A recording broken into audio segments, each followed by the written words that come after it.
Life is precious. I think we would all agree. But often we find that we take the very things that we do every day in life for granted until something happens in a blink of an eye. Hey, I'm Tom Russo, and this is In a Blink of an Eye, where we discuss stories from ordinary people whose lives are changed in an instant and how they overcame through faith, courage, and determination.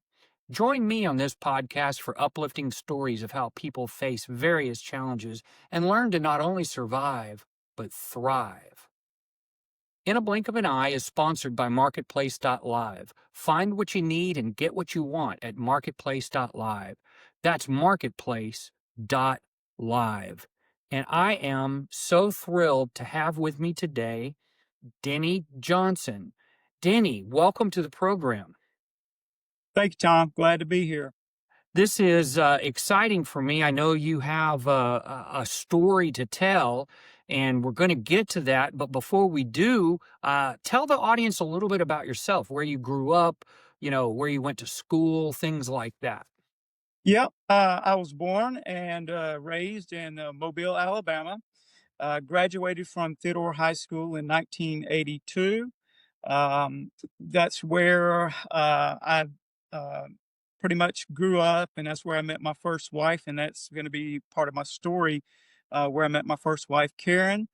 And we we got married at a very young age. And I got saved actually at the age of 31 at a First Outstanding. Baptist, yep, First Baptist Tillman's Corner Church. We adopted two children. We were foster parents for a while, and then eventually adopted two children out of foster care. And Okay. John and Amberly. John was 12. Amberly was special needs. She was at the time just turned 7. Okay. And so yeah, and um, right now I work I'm a sales rep for 1-800 Radiator, And we'll and make sure we plug them too. 1-800 yeah, Radiator. I'll make sure I'll put it on the screen down below us. yeah. Right now I'm very active in my church. I'm actually an ordained pastor. I teach Sunday school. I get to preach a little bit at the church that I'm a part of, and love to play. Outstanding. Yep. Have a few hobbies. Love to play golf. Um, I was in the I martial shoot arts about for, 100 and then I play the back nine. yeah, right. uh, yeah, I was in the martial arts for a long time, period of time. Love fitness. And now I'm married to my beautiful second wife, Gianna. We've been married now for a little over 3 years. Uh, and so I live in Fairhope now. So that is my home in Fairhope. And so, yeah, so Okay. All right. Well, let's go back in time a little bit. You talked about your first wife, Karen, and you both adopted these two wonderful children. And that was an exciting time in your life. And I'm sure that was a new beginning for the kids and yourself. And becoming a parent is obviously very, very alarming for anybody. And so I'm right. sure that was an exciting time. Yes, absolutely. But there was a dark thing that happened, unfortunately, soon thereafter. Tell us a little bit about that. Yeah. So shortly right after the adoption of John and Amberly, like I said, Amberly just turned 7. John was 12, and 3 months into the adoption, Karen came down, and eventually she was diagnosed with stage 4 breast cancer. Oh no. And so my world was completely turned upside down at that point. I can't Um, even imagine. yeah, and so here I am, you know, just with we just adopted these two children, and now my wife is diagnosed with stage 4 breast cancer, and you're talking about a change. You're talking about a life change, right? Absolutely. And with that diagnosis, and I know she ultimately perishes from that, and we'll talk about that in a moment, but during that first diagnosis, I know that had to shake your faith to the core. I mean, Oh, it just does. oh, sure, We're sure, humans. absolutely, yeah, yeah, Tell no me doubt. about that process with you, how you coped with that and helped her cope with it too. Yeah, well, because of strong faith, like I said, I gave my life to the Lord at the age of 31. Karen was a believer at the age of 15, and so our faith was very, very important and strong faith. We were committed to our church. We had already, we've been teaching Sunday school, third and fourth grade Sunday school for the last, 16 years or so. Very committed to our church. Very committed to the things of God, right? And so when this happened, I guess this is the test of your faith. This is where Well, the that's the proof ultimate of your test. Yeah, it the really is. ultimate test. Yes, exactly. So because you're teaching about these things, you're teaching about how you're going to have strong faith through very difficult times. But when it actually happens to you, and then you've got to apply that for your own life. It's still devastating, and there are still questions. Well, Uh, and I know when my own malady happened, you go through the time period of why me, why us, why is this happening? We're good people. What did we do? What did we do to invoke this? And how did you kind of overcome that? Was there a particular Bible verse or just faith in general or family and friends? What helped you or a combination of all the above? What did you lean on? yeah, it definitely totally leaned on my church. I tell people I don't know how people can not live this life and not be associated with their local church. Because in Karen's death, of course, I was in between jobs. I didn't even have insurance as she was in the hospital. So I was in between jobs, so I had no insurance in this. And so You it had was financial pressures, you had new parent pressures, you had a uh, special needs child, and now you had a wife with a terminal illness. exactly. And man, I'm telling you, talking about leaning on your church, leaning on your faith, it's just, it's a lot of prayer, it's a lot of support. And yes, it's a lot of just all of that combined, right? Where you're really leaning on Jesus to get you through a very, very difficult time. Um, and so it's all of that. It's a combination of all of that. Um, and of course, after her death, when she did pass, man, she was taking care of all of the bills, our finances. All I had to do was just go work, and she was taking care of the Yeah. home. And so How long did she struggle, Denny? it was very short period of time, when she was diagnosed. When we finally got her to the doctor because she was paranoid, of doctors. She had a fear of doctors and I needles. I am right there with her. I Yeah, was. I am. and it took family intervention to finally get her, to go to the hospital. But by the time they got her there and they diagnosed her, it was too late, It had and ravaged her body already. it was only a couple of months after that, and she was Oh gone. my lord. Yep. That is and that really is a blink of an eye. I mean, Yes. it doesn't sound like 2 months, but yes, it's you're never ever prepared for that. And so Right. after she passes, I know you told me off camera a beautiful story of her funeral. Yes. Tell the audience this story because I found this just so moving and so touching, and I don't Yeah. steal your thunder. I have to hear it again because it gave me Absolutely. goosebumps. Yeah.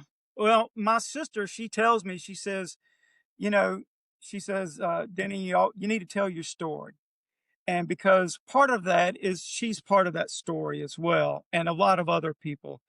And so I've had the privilege to actually witness miracles through this whole tragedy that have taken place. And I'm actually still witnessing the miracles of it all. And so, right after Karen's death, again, my whole world was just completely turned upside down. I'm just trying to get it through the day, right? And so we had her funeral, and we had it at the church, First Baptist Tillman's Corner. And it people came out of the woodworks. I mean, there were people that she grew up with, she went to high school with, she went to elementary school with. These people came out of nowhere, A beautiful just to pay. tribute to the woman she was. Yes, yes, and she was, Karen was not only a beautiful person on the outside, but also had a beautiful heart, and she made an impact on a lot of, people, uh, um, through her life. And so at the funeral, we had it at the church. People came from everywhere. Um, and the funeral director, matter of fact, there was a person there that was taking photos of the funeral. And we were just like, that was weird. Never seen anything like that before. And she made the comment, she says, you know, she said, this is like a more of a wedding field than it is a funeral. It was a Again, celebration of life. yeah. And so I just thought that was kind of like, wow, okay.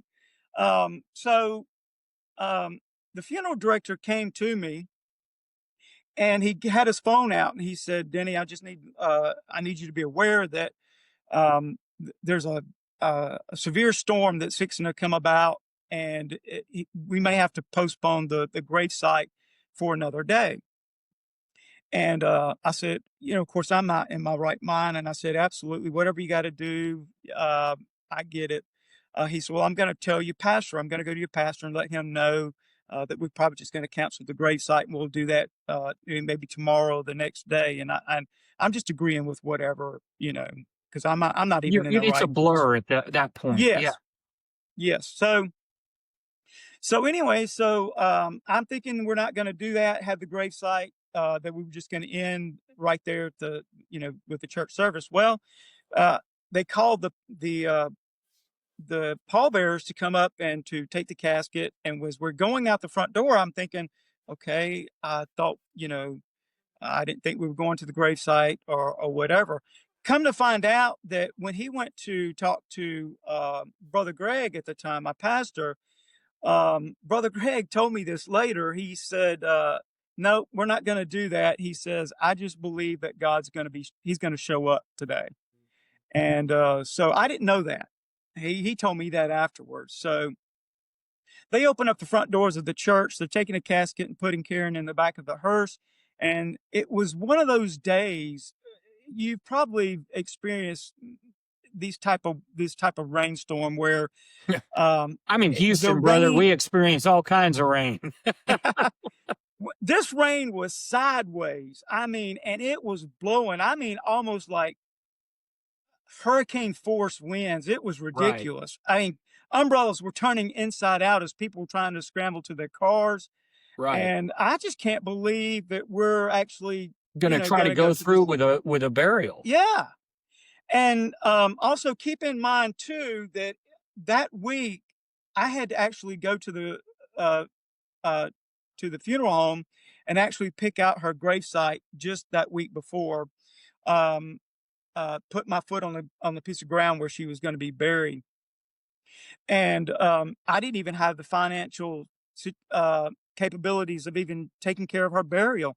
The church actually helped me with that.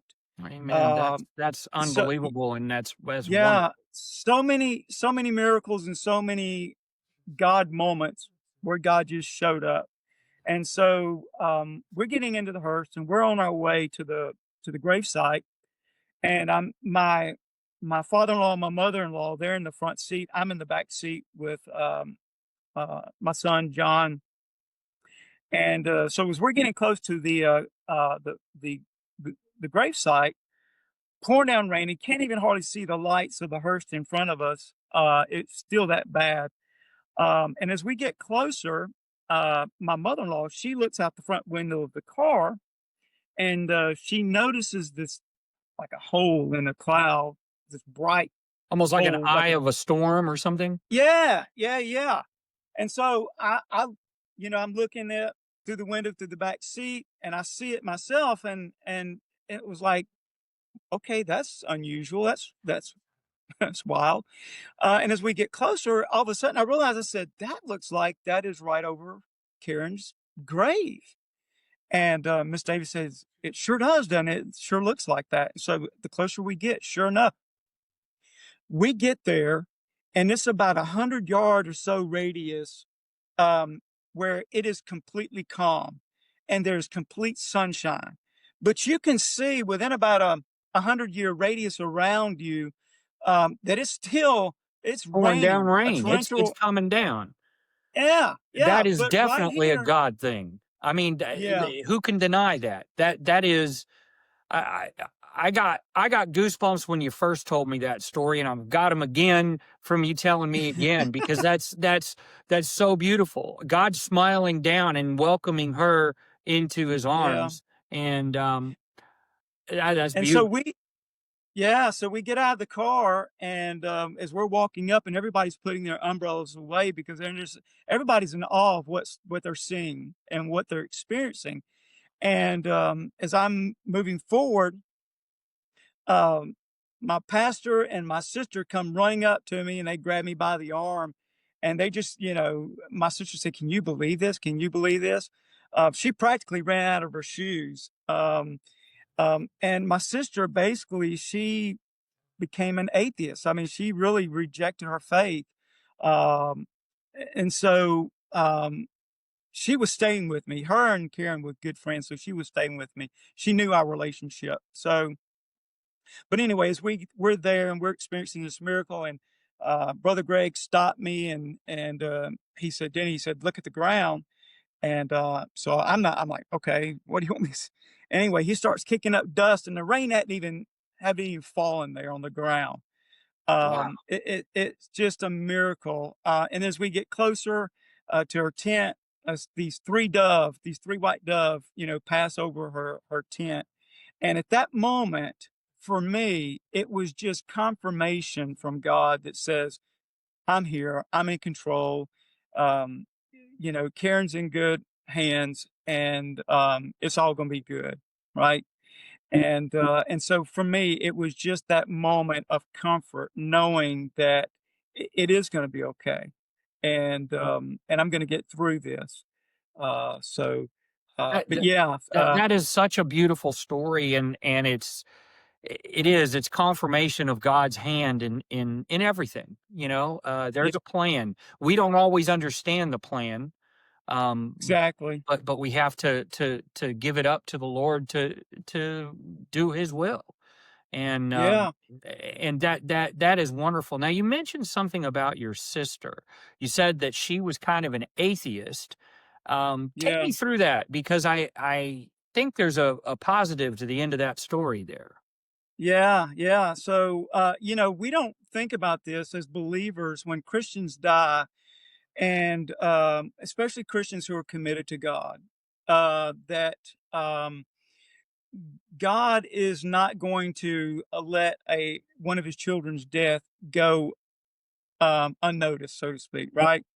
And so I didn't realize the impact of Karen's death and how that was going to affect people, whether it's people in my church, my family members. We prayed a lot for our families, that they would come to know the Lord as their Savior. I witnessed to my sister many, many times on several occasions, and every time she would, if we go out to dinner for something, I would share Jesus with her. She'd roll her her eyes in the back of her head and say, "Not again, Danny. We have to talk about religion again." And I'm like, "Sis, I care about you, and I care about I you, want you to know, right? yeah, and I just want you to know this peace and joy that I have, uh, from for knowing Jesus myself." And so, but it took the death of my wife Karen, to for her eyes to be For open, her eyes to and open. So that yeah, was a silver lining in this horrible tragedy, was to bring another sister closer to Christ. Exactly, and not only her, but other family members, church family that came to me, after and told me their own personal stories saying, "Because of Karen's death, I'm closer to the Lord today than I've ever been." Um, uh, so, um, her life and her death, many lives were changed. There were women that came to me, uh, texted me, talked to me about they went and got a breast exam, checked out for Because of breast. that, yes. Yes, and come to find out that several women, because it was early detected, that they were able to get treatment and get these. Amen. That's So, great. so yeah, so many great stories and outcomes, um, of people's lives being changed through this whole process. And so, it's hard. I look back on this and I can say now for sure, that I am grateful. I am very thankful and grateful, um, eh, for those things because you didn't know what God was up to. Um, I didn't know what he was up to. I couldn't see it. All I could see was just my pain, right? Um, and so that's And that is such a beautiful thing when you stop and think about all the bad things that are in the world, but there's so much good. And yeah, we tend to concentrate on the negatives so much. And while I'm certainly not making light of your wife's death because that was a horrific thing, but it's a horrific thing for those of us that are left. She's in paradise. right. And Yes, so and that's the thing as Christians that we have to believe, and we have our faith. And I'm glad that you brought your sister closer to Christ. But let's go back to that moment in time. Now you've buried your wife. You had this amazing happening, but you've got two kids that you just adopted, yeah, one with special needs, and yeah. and you're financially struggling. Um, you've got things. How did you overcome some of those things? Yeah, well, again, it's just because it's your faith. It's where you trust in God on a daily, moment by moment. I want to make this very clear. It's where you're trusting God moment by moment, right? Where you don't even know how. I tell people this for the first 2 years, it, the first 2 years were a blur, literally. It, I'm just trusting God and just moment by moment and through all that process, Tom, where I was able to experience God's hand, miracles, His provision. Okay, I mean, there would be checks that would come in the mail. I tell people this. My son, who's now 25, he can verify these things. He would go out and check the mail, and there would be a check there that would pay for my rent. I Wow. mean, not for my mortgage. Um, I would get a phone call from a tire place, Firestone, that would say, "Hey, Mr. Johnson, we got 4 tires here. Need you to bring your car in here." And I'm like, "What?" And they're just like, "Well, somebody came in and gave us your information, and they want to put 4 new tires on your vehicle." Uh, I'm food at the house when I'd come in the afternoons, and my church would bring there'd be food there on the counter for days. Just miracle after miracle, And it's people that showing sense up. of community and faith that to me, that's what we need to be talking about. You watch the Yes. news and you hear all these negative things, but there's so many positive stories like this. And it came out of Yeah. tragedy. It came out of Yeah. tragedy.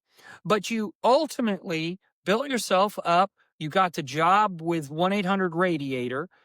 Yep. You also met Gianna. How long before you met Gianna? Yeah. So, 10 years. Let's see here. Let me get my my years right here. So 3 years. So yeah, about 10 years had gone by, and I had already made up my mind because um, Amberly is a very difficult special needs child. A lot of needs, a lot of attention, and so a lot of work throughout the year. So in my in my thinking, um, I didn't think that I would be able to find somebody who would be willing to um, take on that responsibility. But yet God wasn't finished. Again, a miracle that took place here where God just brought us together. Um, I was at I was at uh, a truck stop.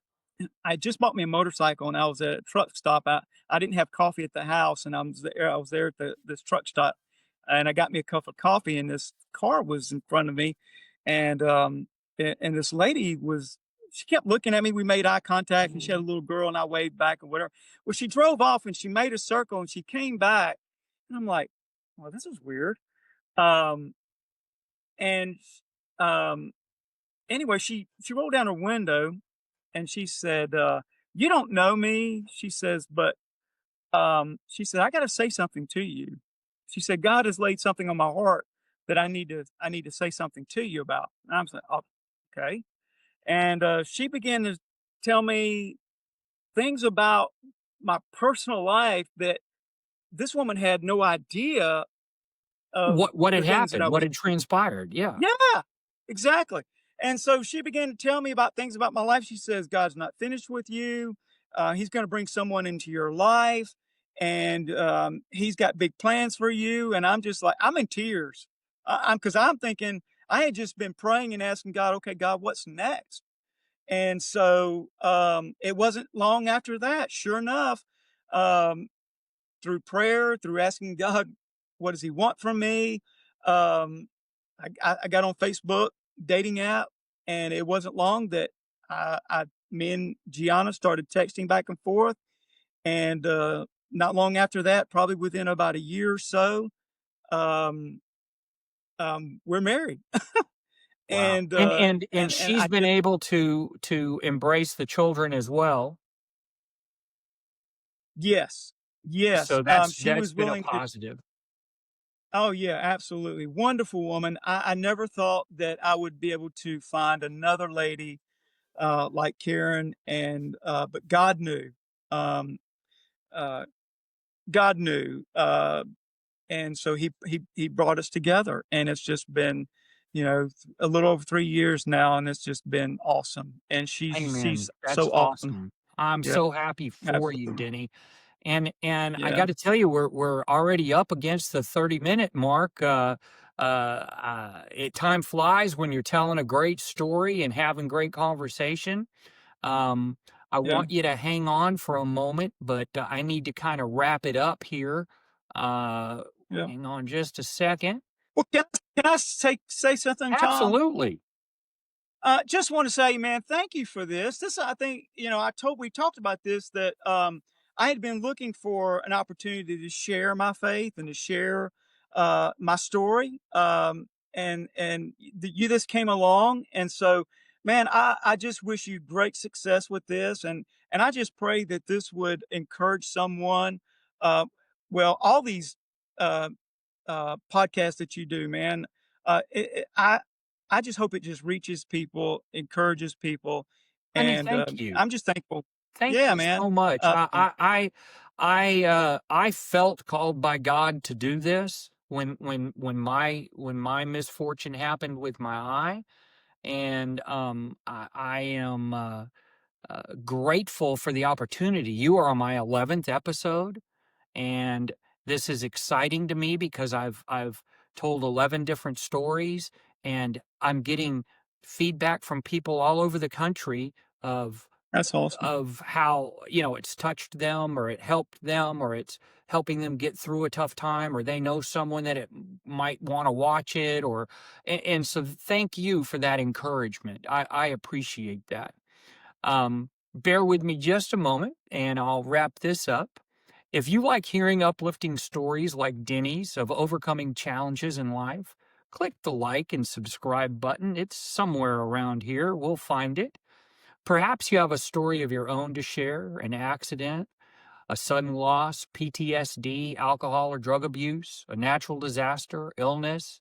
and you would like to share that journey of overcoming in faith, please contact me at the email shown below. And now I know I'm going to put that there for your consideration for a future podcast interview. I rely on viewers like you to share their stories. In fact, I met Denny through my other friend Paul, who had shared his story earlier in one of my previous episodes. Thanks again to Marketplace.live for their continued sponsorship to bring these great stories to all of us.